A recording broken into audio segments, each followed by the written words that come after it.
There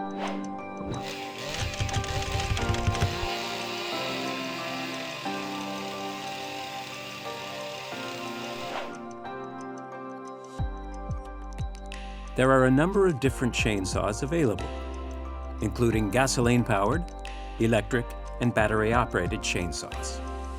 This program will concentrate mainly on the gasoline-powered type of chainsaw, but essentially the safety and operational considerations are very much the same for the various types.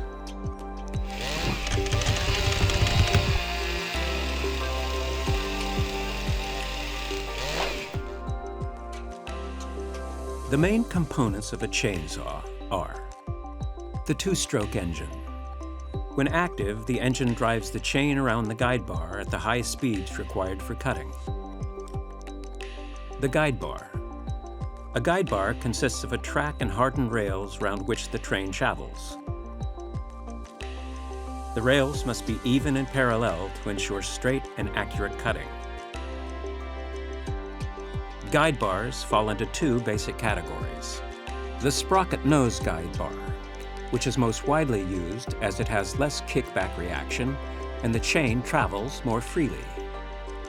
And the solid nose guide bar, which is used for cutting large timber. The saw chain. A saw chain is an endless chain that travels around the guide bar. The drive sprocket.